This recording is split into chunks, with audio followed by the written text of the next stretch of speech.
Bismillahirrahmanirrahim. Assalamualaikum warahmatullahi wabarakatuh. Alhamdulillahirabbil alamin wassalatu wassalamu ala Rasulillah wa ala alihi wa ashabihi wa man tabi'ahum bi ihsani ila yaumiddin. Amma ba'd. Anak-anakku sekalian, bagaimana kabarnya hari ini? Mudah-mudahan selalu sehat ya dalam menjalankan ibadah puasa. Dan selalu bersemangat untuk belajar daring ya. Oke, sekarang kita belajar tematik, yaitu tema 8 subtema 3 pembelajaran 1. Itu bangga terhadap daerah tempat tinggalku ya.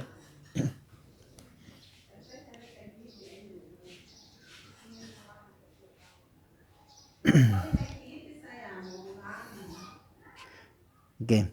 Di sini ada Siti dan Lani bermain sepeda di taman dekat tempat tinggal mereka. Siti dan Lani bersyukur karena tempat tinggal mereka dekat dengan taman. Mereka bangga dengan lingkungan taman. Taman bersih terbebas dari sampah. Saat bermain sepeda, Siti membonceng Lani.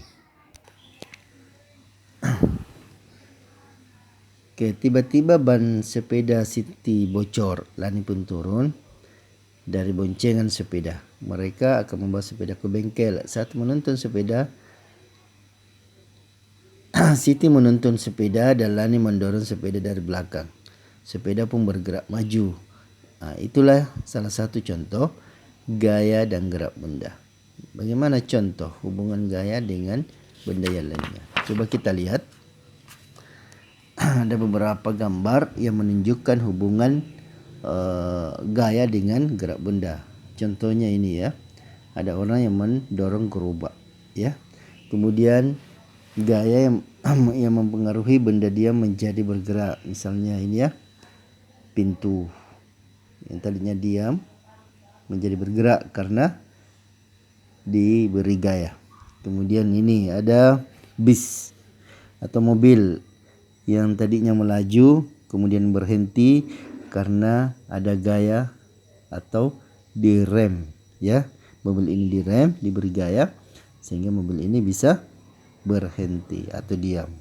Kemudian gaya juga mempengaruhi perubahan bentuk benda. Nah, contoh tanah liat atau plastisin ya. Misalnya dari tadinya segi 4 kemudian ditekan, dibentuk dengan berbagai macam bentuk ya. Jadi kalau ditekan artinya itu diberi gaya, sudah diberi gaya sehingga benda itu berubah bentuk. Jadi gaya mempengaruhi perubahan bentuk benda. Kemudian gaya mempengaruhi perubahan arah gerak benda. Misalnya ini ya, ada orang yang bermain bola voli, ada yang memukul bola ke depan, ada yang melambungkan bola ke atas ya.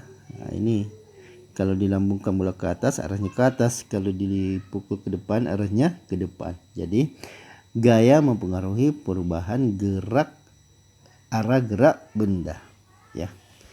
Oke, coba selanjutnya kita diskusi ya. Di sini ada format pengamatan ya. Jadi Ananda bisa menulis namanya, kelasnya, misalnya nama Ahmad, kelas 4B, alamat bisa diambil nama sekolah ya, SDIP As-Sunnah Makassar. Objek atau peristiwa yang akan diamati, misalnya sepak bola ya, yang diamati, yang selalu dilihat atau sering dilihat di sekitar kita ya.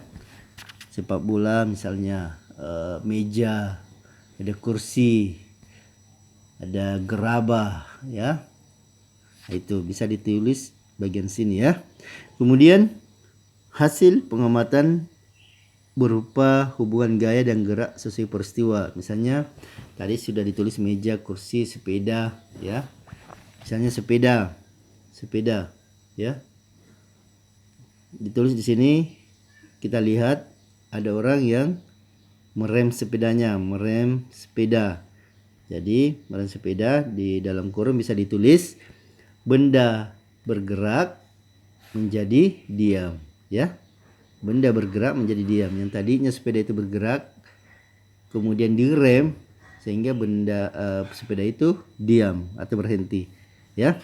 Kemudian contohnya meja. Meja, kita lihat ada orang yang mendorong meja, ya.